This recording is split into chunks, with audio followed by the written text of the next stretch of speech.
नमस्कार। Vision IAS के news today के इस अंक में आप सभी का स्वागत है। इस अंक में हम आपके लिए लेकर आए हैं यूपीएससी परीक्षा की दृष्टि से महत्वपूर्ण कुछ अहम खबरें। इस अंक के साथ मैं हूँ दिव्या सिंह। आइए सबसे पहले बात करते हैं इस अंक की हेडलाइंस के बारे में। Asia Pacific economic corporation economic leaders की 30वीं बैठक सैन फ्रांसिस्को में संपन्न हुई। आर्टिफिशियल इंटेलिजेंस के युग में मीडिया थीम के साथ राष्ट्रीय प्रेस दिवस का आयोजन किया गया। भारत ने दूसरे voice of global south summit की मेजबानी की। भारतीय शोधकर्ताओं ने पहली बार मिल्की वे आकाशगंगा के बाहर एक ब्लैक होल से एक्स-रे पोलराइजेशन का पता लगाया है। नेपाल ने सोशल मीडिया ऐप टिकटॉक को प्रतिबंधित किया और भारतीय रिजर्व बैंक ने वाणिज्यिक बैंकों और गैर बैंकिंग वित्तीय कंपनियों के उपभोक्ता ऋण जोखिमों को देखते हुए उनके जोखिम भार में वृद्धि की। और आइए अब खबरों पर विस्तार से चर्चा करते हैं। इस अंक की सबसे पहली खबर है एशिया पैसिफिक इकोनॉमिक कॉर्पोरेशन यानी एपेक इकोनॉमिक लीडर्स की 30वीं बैठक सैन फ्रांसिस्को में हुई है। 2011 के बाद पहली बार संयुक्त राज्य अमेरिका ने वार्षिक एपेक शिखर सम्मेलन की मेजबानी की है। इसकी थीम है सभी के लिए एक लचीले संधारणीय भविष्य का निर्माण करना, creating a resilient and sustainable future for all. APEC एक क्षेत्रीय आर्थिक समूह है। इसे 1889 में 12 सदस्यों के साथ गठित किया गया था। वर्तमान में इस संगठन के 21 सदस्य हैं। ये प्रशांत महासागर के आसपास की अर्थव्यवस्थाओं का एक समूह है। इसका उद्देश्य क्षेत्र में व्यापार, निवेश और आर्थिक विकास को बढ़ावा देना है। एपेक की वैश्विक सकल घरेलू उत्पाद में लगभग 62% की तथा वैश्विक व्यापार में लगभग 50% की हिस्सेदारी है। विश्व की 38% जनसंख्या एपेक देशों में निवास करती है। इस संगठन में आम सहमति से निर्णय लिए जाते हैं। ये संगठन गैर बाध्यकारी प्रतिबद्धताओं के आधार पर कार्य करता है। भारत 2011 से एक पर्यवेक्षक राष्ट्र के रूप में इस संगठन से जुड़ा हुआ है। भारत एपेक का सदस्य इसलिए नहीं है क्योंकि इस संगठन में भारत की संरक्षणवादी प्रवृत्ति को लेकर संदेह व्याप्त है। साथ ही संगठन के अनुसार आर्थिक सुधारों तथा विश्व व्यापार संगठन में भागीदारी के संबंध में भारत ने संतोषजनक प्रदर्शन नहीं किया है। 1997 से एपेक समूह में नए सदस्यों को शामिल करने पर रोक है। भारत की सीमा भी प्रशांत महासागर की तटरेखा से नहीं लगती है। ये कारक भी भारत की सदस्यता के समक्ष एक बाधा है। भारत के लिए एपेक का महत्व इसलिए भी है क्योंकि एपेक के सदस्य देशों के साथ व्यापार बाधाओं को कम करने, इन देशों में वस्तुओं, सेवाओं और पूंजी के मुक्त प्रवाह को बढ़ावा देने, इन सब के लिए ये महत्वपूर्ण है। ये संपूर्ण एशिया प्रशांत में भौतिक अवसंरचनाओं की कनेक्टिविटी, लोगों के आवागमन और संस्थागत स्तर पर संबंधों में सुधार करने के लिए जरूरी है। साथ ही भारत के निर्यात को बढ़ावा देने, निवेश आकर्षित करने और मेक इन इंडिया जैसी पहल का समर्थन करने के लिए एपेक की भागीदारी जरूरी है। ये संगठन आईटी, फार्मास्यूटिकल्स, नवीकरणीय ऊर्जा आदि में प्रौद्योगिकी हस्तांतरण की सुविधा प्रदान कर सकता है। आर्टिफिशियल इंटेलिजेंस के युग में मीडिया थीम के साथ राष्ट्रीय प्रेस दिवस का आयोजन किया गया। राष्ट्रीय प्रेस दिवस प्रत्येक वर्ष 16 नवंबर को मनाया जाता है। ये दिवस भारत में स्वतंत्र और जिम्मेदार प्रेस का प्रतीक है। ये दिवस भारतीय प्रेस परिषद की स्थापना की वर्षगांठ के रूप में भी मनाया जाता है। ये परिषद न्यूज मीडिया के लिए एक विनियामक संस्था है।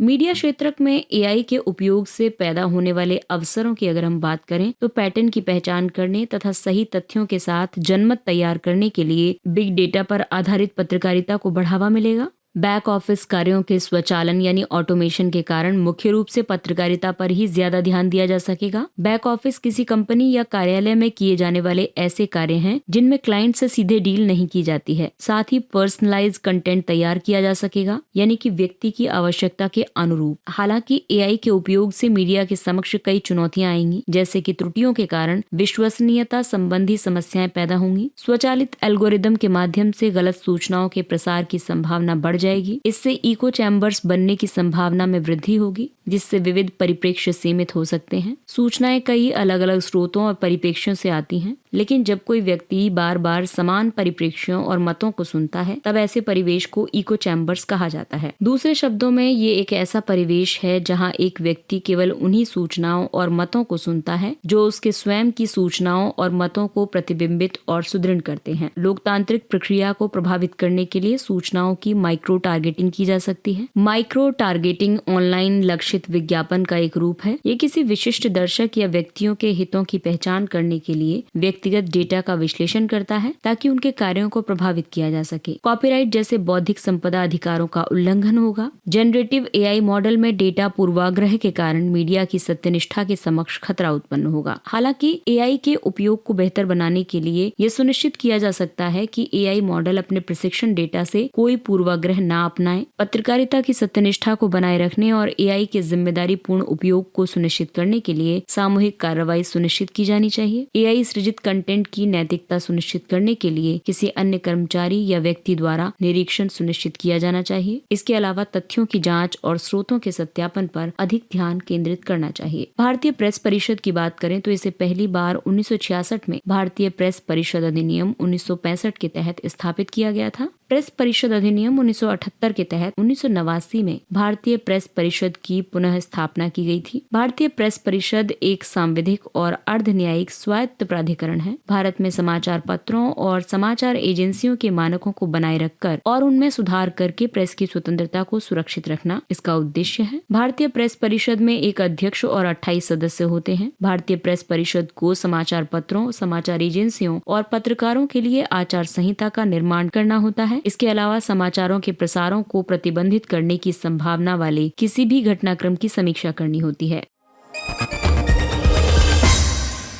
अगला टॉपिक है, भारत ने दूसरे voice of global south summit की मेजबानी की। यह सम्मेलन अधिक समावेशी, प्रतिनिधित्व वाली और प्रगतिशील विश्व व्यवस्था की दिशा में हुई प्रगति को जारी रखने के उपायों पर केंद्रित था। भारत के प्रधानमंत्री ने सम्मेलन के दौरान दक्षिण का भी उद्घाटन किया था। ये ग्लोबल साउथ के देशों के लिए global south centre of excellence है। भारत के प्रधानमंत्री ने ग्लोबल साउथ के लिए 5 C's का भी सुझाव दिया। ये 5 C's हैं: परामर्श यानी कंसल्टेशन, सहयोग कॉपरेशन, संचार कम्युनिकेशन, रचनात्मकता क्रिएटिविटी और क्षमता निर्माण यानी कैपेसिटी बिल्डिंग। इससे पहले जनवरी 2023 में भारत ने प्रथम voice of global south summit की मेजबानी की थी। इसमें ग्लोबल साउथ के 125 देशों ने भाग लिया था। इस सम्मेलन की थीम थी unity of voice, unity of purpose. Global south शब्दावली का उपयोग अक्सर विकासशील, अल्प विकसित या फिर अविकसित देशों के लिए किया जाता है। ग्लोबल साउथ की अवधारणा को 1980 की ब्रेंट लाइन से जोड़कर देखा जाता है। दक्षिण सहयोग की जरूरत इसलिए है क्योंकि अलग अलग क्षेत्रों या देशों पर जलवायु परिवर्तन जैसी वैश्विक चुनौतियों के असमान प्रभाव से निपटने के लिए सहयोग जरूरी है। संयुक्त राष्ट्र सुरक्षा परिषद जैसे बहुपक्षीय वैश्विक संगठनों की प्रतिनिधित्व प्रणाली में सुधार करने के लिए सहयोग जरूरी है। साथ ही खाद्य एवं ऊर्जा सुरक्षा सुनिश्चित करने में आपसी सहयोग सहायक सिद्ध हो सकता है और सतत विकास लक्ष्यों को प्राप्त करने में भी आपसी सहयोग महत्वपूर्ण भूमिका निभा सकता है। दक्षिण सहयोग के लिए भारत ने कई पहलें शुरू की हैं, जैसे कि भारत की पहल पर अफ्रीकी संघ को G20 समूह का सदस्य बनाया गया है। अंतर्राष्ट्रीय सौर गठबंधन, वैश्विक जैव ईंधन गठबंधन, आपदा रोधी अवसंरचना के लिए गठबंधन जैसी पहलें शुरू की गई हैं। वैश्विक खाद्य सुरक्षा सुनिश्चित करने के लिए महर्षि पहल शुरू की गई है। महर्षि का मतलब है millets and other ancient grains international research initiative, यानी मिलेट्स और अन्य प्राचीन अनाज अंतर्राष्ट्रीय अनुसंधान पहल। G20 digital public infrastructure framework launch किया गया है। भारत ने ग्लोबल साउथ के देशों के लिए मौसम और जलवायु पर्यवेक्षण के लिए उपग्रह सेवा उपलब्ध कराने का प्रस्ताव प्रस्तुत किया है।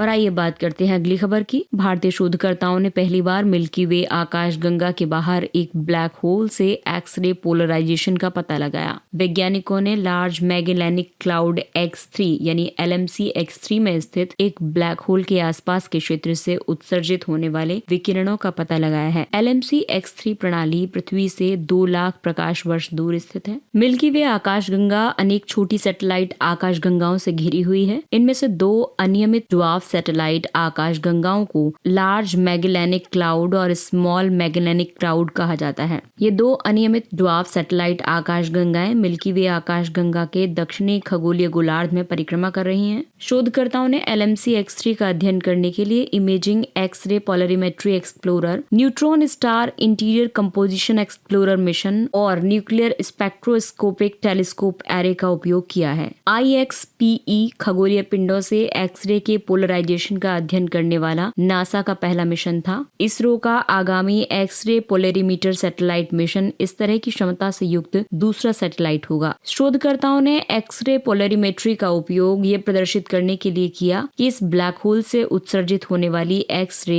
ध्रुवीकृत प्रकृति की थी। इसका मतलब है कि ये डिग्री और कोण को बदल देता है। एक्सरे पोलरीमेट्री की बात करें तो ये खगोलीय अवलोकन की एक तकनीक है। इससे ये पता लगाया जा सकता है कि ब्लैक होल्स के निकट कहाँ से विकिरण उत्सर्जित हो रहा है। ये ब्रह्मांड में कॉस्मिक किरणों की उत्पत्ति, ब्लैक होल्स की प्रकृति और उच्चतम भौतिक रूप से संभव चुंबकीय क्षेत्र के साथ पदार्थ की अंतःक्रिया का अध्ययन करने में मदद करता है।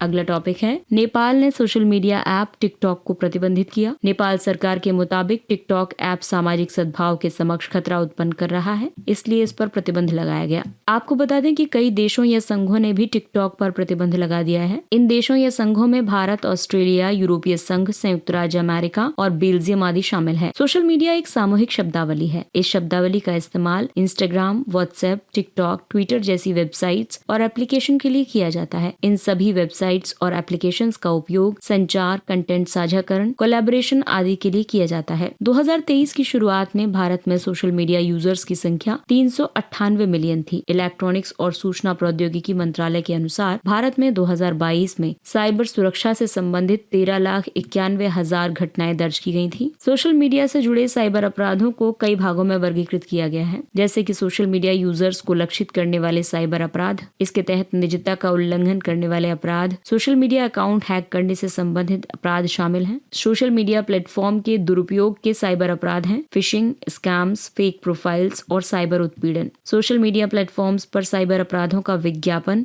जैसे कि चोरी हुए क्रेडिट कार्ड्स के विज्ञापन, गैर कानूनी कृत्यों के वीडियो ट्यूटोरियल आदि। साइबर अपराधों के प्रति सोशल मीडिया की सुभेद्यता की वजह से साइबर अपराधी डेटा चोरी करने जैसे सोशल इंजीनियरिंग हमलों के लिए निजी जानकारी का उपयोग करते हैं। सोशल इंजीनियरिंग हमले हेरफेर की एक तकनीक है जो निजी जानकारी, एक्सेस आदि हासिल करने के लिए मानवीय त्रुटि का फायदा उठाती है। साइबर अपराधी क्विज के माध्यम से डेटा एकत्र कर लेते हैं और इस डेटा की मदद से अपराधी यूजर्स के अकाउंट्स तक अनाधिकृत पहुंच प्राप्त कर लेते हैं। मोबाइल्स जैसे असुरक्षित पोर्टेबल उपकरणों के खोने या चोरी होने का अधिक खतरा रहता है। इसके चलते ऐसे उपकरणों से निजी सूचना के चोरी होने का जोखिम हमेशा बना रहता है। सोशल मीडिया की लोकप्रियता और अत्यधिक उपयोग बीते कुछ सालों में बहुत ज्यादा बढ़ा है। एक भारतीय हर दिन सोशल मीडिया प्लेटफॉर्म्स पर औसतन 194 मिनट व्यतीत करता है और इसीलिए सोशल मीडिया से जुड़े साइबर जोखिमों को कम करने के लिए उपाय किए गए हैं, जैसे कि घटित अपराध की रिपोर्ट कैसी करनी है, इसके बारे में जानकारी होनी चाहिए। कंटेंट को ब्लॉक और फिल्टर करने के तरीकों के बारे में पता होना चाहिए। जियो लोकेशन को ऑफ रखना चाहिए। निजी इंटरनेट कनेक्शन का उपयोग करना चाहिए। सोशल मीडिया से जुड़े साइबर अपराधों को कम करने के लिए भारत ने जो पहले शुरू की हैं, उनमें शामिल है online cyber crime reporting portal. ये शिकायतकर्ताओं को बाल यौन शोषण से संबंधित कंटेंट की रिपोर्ट करने में सक्षम बनाता है। इसके अलावा I4C यानी भारतीय साइबर अपराध समन्वय केंद्र, ये साइबर अपराध से संबंधित मुद्दों को व्यापक और समन्वित तरीके से प्रबंधित करता है। इसके अलावा सर्टेन की साइबर संकट प्रबंधन योजना, ये साइबर हमलों से निपटती है। साथ ही साइबर स्वच्छता केंद्र, ये botnet cleaning and malware analysis centre है। और आइए अब बात करते हैं अगली खबर की। भारतीय रिजर्व बैंक ने वाणिज्यिक बैंकों और गैर बैंकिंग वित्तीय कंपनियों के उपभोक्ता ऋण जोखिमों को देखते हुए उनके जोखिम भार में वृद्धि की है। RBI ने कई मामलों में जोखिम भार को बढ़ा दिया है, जैसे कि बैंकों के असुरक्षित personal loan, consumer durable loan और क्रेडिट कार्ड के मामले में जोखिम भार को बढ़ा दिया है। वहीं NBFCs के असुरक्षित पर्सनल लोन और कंज्यूमर ड्यूरेबल लोन के मामले में भी रिस्क वेट बढ़ा है। RBI ने NBFCs के सूक्ष्म वित्त ऋण के जोखिम भार में वृद्धि नहीं की है। बैंक भविष्य में किसी भी ऋण के डिफॉल्ट होने की स्थिति से निपटने के लिए प्रोविजनिंग के रूप में पूंजी अलग रखते हैं। इसे ही जोखिम भार कहा जाता है। असुरक्षित ऋण वितरण में अधिक वृद्धि को देखते हुए जोखिम भार को बढ़ाया गया है। जोखिम भार बढ़ाने का प्रभाव ये होता है कि उपभोक्ताओं को ऋण पर उच्च ब्याज दर चुकानी होगी। RBI बैंकों को अप्रत्यक्ष रूप से निर्देश दे रहा है कि वे असुरक्षित ऋण और क्रेडिट कार्ड वितरण पर अंकुश लगाएं। इससे बैंकों और NBFCs को अपने पास अधिक पूंजी सुरक्षित रखनी होगी। इससे उनकी पूंजी की लागत बढ़ जाएगी। RBI का नया नियम बेसल मानदंडों के अनुरूप है। बेसल मानदंडों की बात करें तो ये अंतर्राष्ट्रीय बैंकिंग के सुचारू और जोखिम रहित संचालन के लिए विनियम है। ये विनियम बैंकिंग पर्यवेक्षण पर बेसल समिति ने जारी किए हैं। बेसल समिति ने बैंकों द्वारा विविध जोखिमों से निपटने के लिए बैंकिंग से संबंधित 3 मानदंड तैयार किए हैं। ये हैं बेसल 1, बेसल 2 और बेसल 3 मानदंड। आरबीआई ने 1992 में बेसल 1 और 2009 में बेसल 2 को लागू करना शुरू किया था। साथ ही आरबीआई ने बेसल 3 को चरणबद्ध तरीके से लागू करने के लिए दिशा निर्देश भी जारी किए हैं। और आइए बात करते हैं कुछ अन्य महत्वपूर्ण सुर्खियों के बारे में। Police custody. भारतीय नागरिक सुरक्षा संहिता विधेयक 2023 में प्रावधान किया गया है कि प्रारंभिक जांच अवधि के दौरान किसी भी समय 15 दिन की पुलिस कस्टडी की मांग की जा सकती है। प्रारंभिक जांच अवधि 60 दिन या 40 दिन की हो सकती है। भारतीय नागरिक सुरक्षा संहिता के प्रावधान के मुताबिक मजिस्ट्रेट किसी आरोपी की पुलिस कस्टडी की अवधि को शुरुआती 15 दिनों से अधिक बढ़ा सकता है। हालांकि गृह मामलों पर संसदीय स्थायी समिति ने इस प्रावधान का उपयोग होने के प्रति आगाह किया है। संसदीय समिति को एक सामान्य नियम बनाने के सुझाव प्राप्त हुए हैं। इस सुझाए गए नियम के मुताबिक रिमांड के पहले 15 दिनों के भीतर ही पुलिस कस्टडी ली जानी चाहिए। अगला टॉपिक है वैश्विक अवसंरचना और निवेश के लिए साझेदारी। वाणिज्य और उद्योग मंत्री ने पीजीआईआई के इन्वेस्टर फोरम में हिस्सा लिया। पीजीआईआई अवसंरचनाओं में निवेश को आकर्षित करने की एक पहल है। पीजीआईआई की घोषणा 2021 में यूनाइटेड किंगडम में आयोजित G7 शिखर सम्मेलन में की गई थी। इसे आधिकारिक तौर पर 2022 में शुरू किया गया। G7 के सदस्य हैं संयुक्त राज्य America, Canada, United kingdom, France, Germany, Italy, यूरोपीय संघ और जापान। इस पहल का लक्ष्य 2027 तक 600 बिलियन अमेरिकी डॉलर जुटाना है। जुटाए गए धन का उपयोग विकासशील देशों में अवसंरचना संबंधी कमियों को दूर करने में किया जाएगा। साथ ही ये पहल विश्व स्तर पर सतत विकास लक्ष्यों की प्राप्ति की दिशा में हो रही प्रगति में भी तेजी लाएगी। अगला टॉपिक है हिंद प्रशांत क्षेत्रीय संवाद IPRD 2023। IPRD का 2023 संस्करण नई दिल्ली में संपन्न हुआ। हिंद प्रशांत क्षेत्रीय संवाद भारतीय नौसेना द्वारा आयोजित शीर्ष स्तरीय क्षेत्रीय सामरिक संवाद कार्यक्रम है। यह हर वर्ष आयोजित किया जाता है। IPRD 2023 की थीम थी हिंद प्रशांत समुद्री व्यापार और कनेक्टिविटी पर भू राजनीतिक प्रभाव। IPRD 2023 का आयोजन नेशनल मैरीटाइम फाउंडेशन नई दिल्ली ने भारतीय नौसेना के नॉलेज पार्टनर के रूप में किया था। IPRD का लक्ष्य हिंद प्रशांत क्षेत्र में अलग अलग समुद्री सामरिक गतिविधियों, क्षेत्रीय अवसरों और चुनौतियों की समीक्षा करना है। साथ ही क्षेत्र के मुख्य हितधारकों के बीच चुनौतियों के समाधान पर संवाद को बढ़ावा देना भी इसका एक उद्देश्य है। अगला टॉपिक है केंद्रीय जल आयोग। CWC के अनुसार 2023 में भारत के दक्षिणी राज्यों के जलाशयों का जल स्तर कम है। मानसून के दौरान सामान्य से कम वर्षा होने के कारण जल स्तर कम हुआ है। पिछले 123 वर्षों में ये छठा सबसे कम वर्षा वाला अक्टूबर का महीना है। CWC जल संसाधन के क्षेत्र में भारत का एक प्रमुख तकनीकी संगठन है। ये वर्तमान में केंद्रीय जल शक्ति मंत्रालय के एक संलग्न कार्यालय के रूप में कार्य कर रहा है। इसमें सौंपे गए कार्य हैं जल संसाधनों के मामले में राज्य सरकारों के साथ समन्वय करने की जिम्मेदारी। इसके अलावा जल संसाधनों के नियंत्रण, संरक्षण और उपयोग के लिए योजनाएं बनाना तथा कार्यान्वयन करना। अगला टॉपिक है Amazon women of the world कार्यक्रम वाव। अमेजन इंडिया ने अपने अमेजन वाव कार्यक्रम का विस्तार करने के लिए अखिल भारतीय तकनीकी शिक्षा परिषद AICTE के साथ एक समझौता ज्ञापन पर हस्ताक्षर किए। अमेजन वाव कार्यक्रम का उद्देश्य संसाधन उपयोग को अनुकूलित करना, स्टेम क्षेत्र में महिलाओं के कौशल को बढ़ाना, साथ ही इस क्षेत्र में महिलाओं के तकनीकी करियर के अवसरों को बढ़ावा देना। स्टेम का मतलब है विज्ञान, प्रौद्योगिकी, इंजीनियरिंग और गणित। ये कार्यक्रम उन सभी छात्राओं के लिए है जो वर्तमान में 4 वर्षीय बीटेक या बैचलर ऑफ इंजीनियरिंग या 2 वर्षीय MCA, MTech या ME प्रोग्राम या 5 वर्षीय दोहरी डिग्री प्रोग्राम में नामांकित हैं। वाव कार्यक्रम के तहत कोडिंग, समस्या समाधान, तकनीकी साक्षात्कार और डेटा संरचनाएं या एल्गोरिदम पर कार्यशालाएं आयोजित की जाती हैं। और आइए बात करते हैं अगली खबर की। खसरा। विश्व स्वास्थ्य संगठन की एक रिपोर्ट के मुताबिक वर्ष 2022 में भारत में अनुमानित 11 लाख बच्चों को खसरे का पहला टीका नहीं लगा था। हालांकि भारत सरकार के अनुसार ये आंकड़ा तथ्यों पर आधारित नहीं है। खसरा एक अत्यधिक संक्रामक रोग है। ये वायरस के संक्रमण के कारण होता है। ये सभी उम्र के लोगों को संक्रमित कर सकता है, लेकिन बच्चे इससे सबसे ज्यादा प्रभावित होते हैं। ये सबसे पहले श्वसन तंत्र को संक्रमित करता है और फिर पूरे शरीर में फैल जाता है। इसके लक्षण है तेज बुखार, खांसी आना, नाक बहना और पूरे शरीर शरीर पर दाने निकलना। इसकी रोकथाम के लिए खसरा रूबेला वैक्सीन लगाई जाती है। Wasp 107b। नासा के जेम्स वेब टेलीस्कोप ने वास्प 107b नामक एक नए एक्सोप्लैनेट की खोज की है। इस एक्सोप्लैनेट पर जलवाष्प, सल्फर डाइऑक्साइड और सिलिकेट सैंड क्लाउड मौजूद हैं। सौर मंडल की सीमा से बाहर के ग्रहों को एक्सोप्लैनेट यानी बाह्य ग्रह कहा जाता है। वास्प 107b ग्रह की खोज 2017 में की गई थी। ये विर्गो तारामंडल में अवस्थित है। ये पृथ्वी से 200 प्रकाश वर्ष दूर है। इसका आकार लगभग बृहस्पति के आकार जितना है और द्रव्यमान नेपच्यून के बराबर है। ये पृथ्वी से लगभग 30 गुना बड़ा है। फिर भी ये सबसे कम घनत्व वाले ज्ञात ग्रहों में से एक है, इसीलिए इसे फ्लफी प्लैनेट भी कहा जाता है। इस एक्सोप्लैनेट पर पृथ्वी के जैसी ही जल चक्र प्रणाली मौजूद है। अंतर सिर्फ इतना है कि यहाँ जल की बूंदों की बजाय रेत की वर्षा होती है। वास्प 107b की खोज का महत्व इसलिए है क्योंकि इससे पृथ्वी के उद्विकास का पता लगाने में सहायता मिल सकती है। ये इस बात को पता करने में मदद कर सकता है कि मौसमी चक्र ग्रहीय भूगोल को कैसे प्रभावित करते हैं। इस बाह्य ग्रह के अध्ययन से ये समझने में मदद मिलेगी कि वायुमंडल मौसम प्रणाली को कैसे प्रभावित करता है।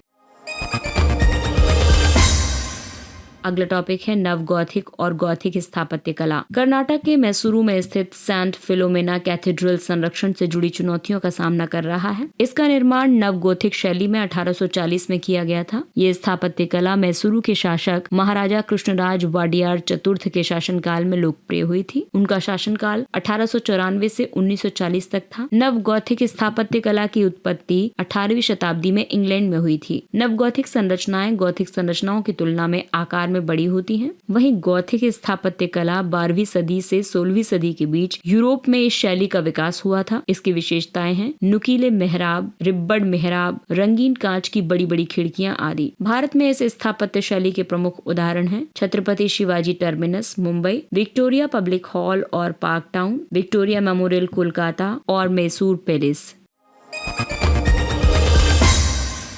और आइए बात करते हैं सुर्खियों में रहे व्यक्तित्व के बारे में। सच्चिदानंद सिन्हा। बिहार के मुख्यमंत्री ने 10 नवंबर को पटना में सच्चिदानंद सिन्हा की जयंती पर उनकी प्रतिमा का अनावरण किया। सच्चिदानंद सिन्हा का जन्म तत्कालीन बंगाल प्रेसिडेंसी के आरा में हुआ था। बिहार और उड़ीसा प्रांत के गठन में उनकी महत्वपूर्ण भूमिका थी। वे लंदन में भारतीय राष्ट्रीय कांग्रेस पर बनी ब्रिटिश समिति के सक्रिय सदस्य थे। वे 1910 से 1930 तक इंपीरियल लेजिस्लेटिव काउंसिल के सदस्य रहे। वे एक संविधानवादी राष्ट्रवादी थे। उनका मानना था कि भारतीयों को स्वतंत्रता प्राप्त करने के लिए संवैधानिक तरीके अपनाने चाहिए। वे संविधान सभा के अंतरिम अध्यक्ष भी रहे थे। बाद में राजेंद्र प्रसाद को इसका औपचारिक अध्यक्ष नियुक्त किया गया था। इनकी लिखी मुख्य पुस्तकें हैं Iqbal, the poet and his message, Kashmir the playground of Asia. Sachchidanand Sinha के जीवन से हम उद्देश्य युक्त सत्यनिष्ठा, नेतृत्व और धैर्य की प्रेरणा ले सकते हैं।